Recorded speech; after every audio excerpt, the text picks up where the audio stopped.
What's up, Steelers Nation? Before we jump into today's breaking story, let's take a moment to recognize what this team is trying to do right now.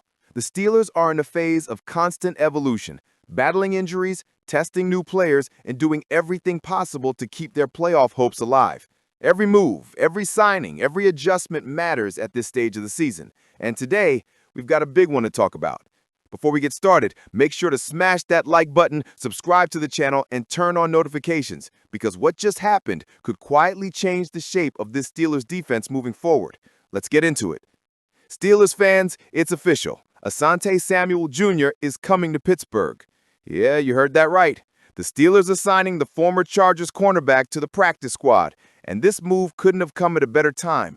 The secondary has been battered and bruised in recent weeks, and Mike Tomlin's defense has been held together by nothing more than grit and duct tape. Let's be honest, things have looked shaky on the back end.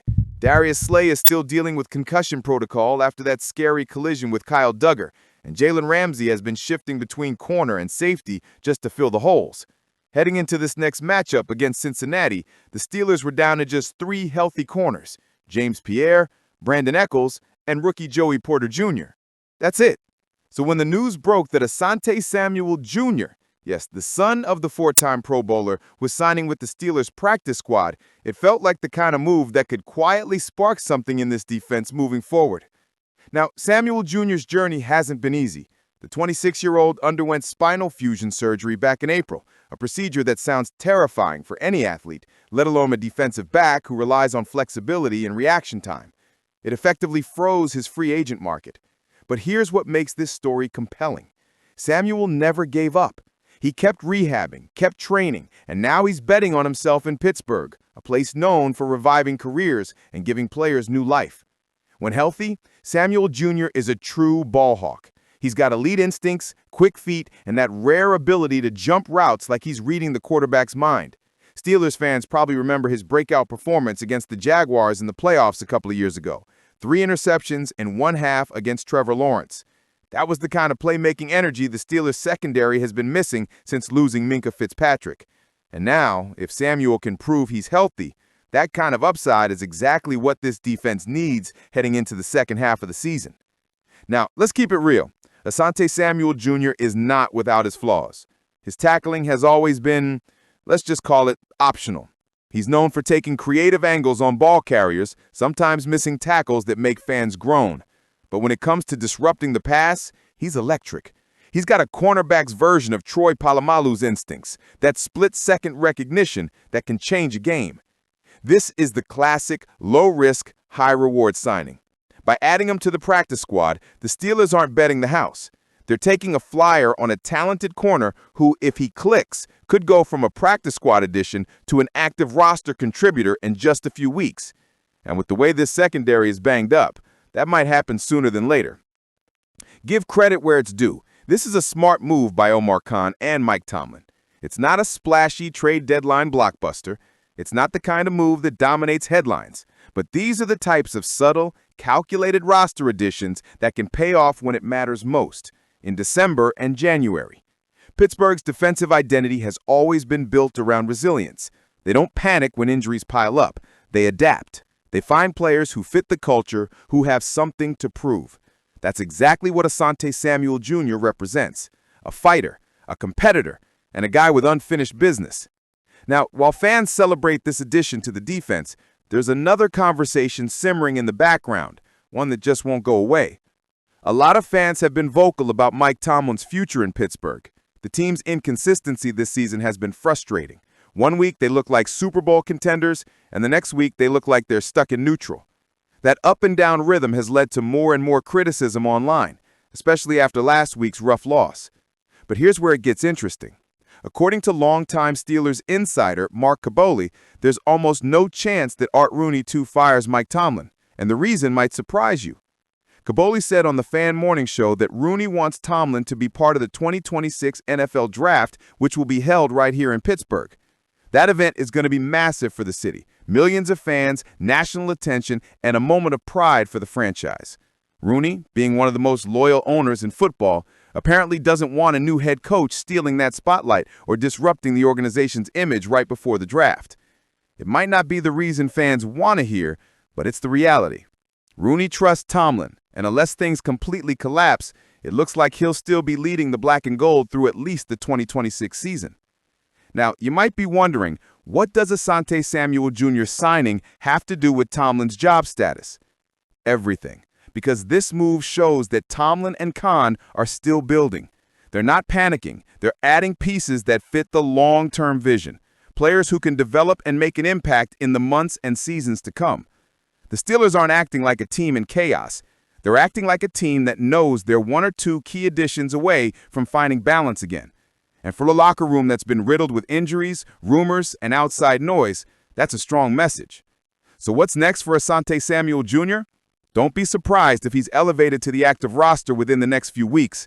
If Darius Slay's concussion symptoms linger, or if Ramsey continues playing more at safety, Samuel could be thrown into the mix quickly.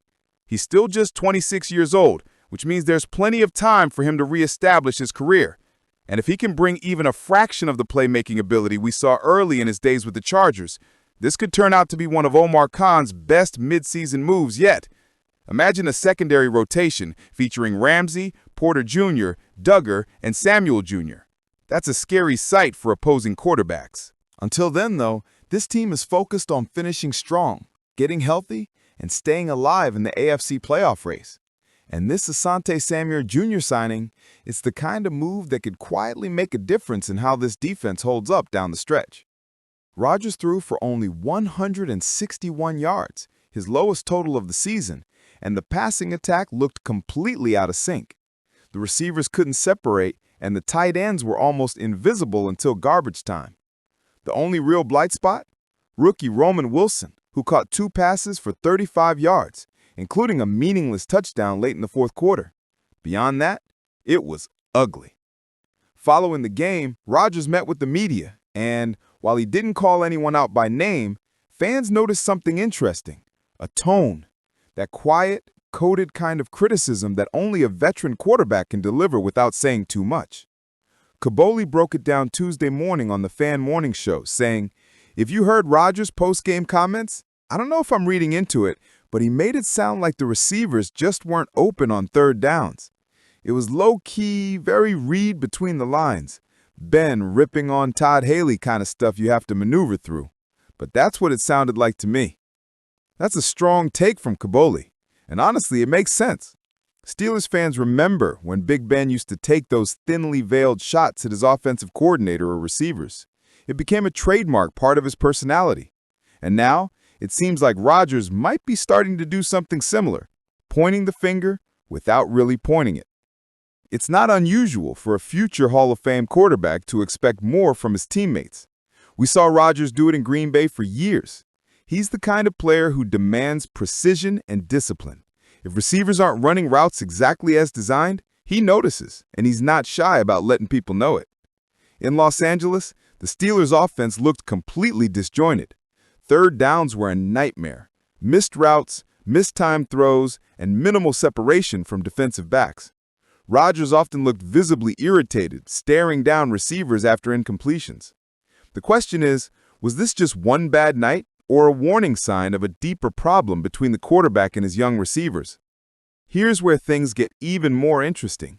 Remember how the Steelers reportedly tried to trade for a wide receiver before the NFL deadline and the deal fell through at the last minute? That failed move is starting to sting even more after what happened against the Chargers. Insiders said Omar Khan thought he had a trade in place for a quality receiver, possibly Jacoby Meyers or Rashid Shaheed, but it collapsed, not from Pittsburgh's end. If that deal had gone through, we might be having a very different conversation right now. Instead, Rodgers was out there trying to make plays with DK Metcalf, rookie Roman Wilson, and Calvin Austin III, and it just wasn't enough. Defenses know that if they can take Metcalf out of the game, the Steelers' passing attack becomes predictable. This isn't just about talent, it's about chemistry and trust. Rodgers is known for having laser-like timing with his receivers, but that takes months, sometimes years to build. Right now, he's still learning these guys' tendencies. And when things fall apart, frustration boils over. Kaboli's take isn't just speculation. It's a reflection of Rodgers' demeanor. The insider compared it to Ben Roethlisberger's old habits of subtly criticizing his play caller or teammates through post-game interviews. Rodgers' version might be softer, more calculated, but it carries the same intent. It's a challenge, a message to the locker room. You've got to step up. That's not necessarily a bad thing. Leaders hold people accountable. Rodgers has been through it all, from MVP seasons to playoff heartbreaks, and he knows that championship teams respond to criticism with action, not excuses. But it's also risky. Younger receivers can take that kind of indirect criticism personally. That's where Mike Tomlin's leadership will be tested once again. Keeping this group unified after a tough stretch is going to be critical if Pittsburgh wants to stay in playoff contention. Now, all eyes turn to Week 11 against the Cincinnati Bengals, a team with one of the league's worst defenses this season. If there was ever a time for a bounce-back performance, it's now. Rodgers needs to get back in rhythm, and his receivers need to answer the call. DK Metcalf has to dominate. Roman Wilson needs to continue developing. And don't be surprised if we finally see Marquez Valdes-Scantling get activated from the practice squad to bring some chemistry and familiarity back into the offense. Remember, he played with Rodgers in Green Bay. This could be a turning point game. Either it gets the Steelers back on track, or it exposes how far away the offense really is from being elite. One thing's for sure, if the Steelers don't fix their receiver problem soon, it's going to be priority number one in the 2026 NFL Draft. Pittsburgh is projected to have over 10 draft picks, and there's growing buzz that they could double up at wide receiver, maybe even take one early and another on day 3. Rodgers won't be around forever, and the team needs to build a young, dynamic receiver room that can support whoever the next quarterback ends up being. Whether that's Will Howard, a future draft pick, or someone we haven't even talked about yet, that next era needs more weapons. At the end of the day, this is classic Steelers football. They see a player with upside, with something to prove, and they give him a shot.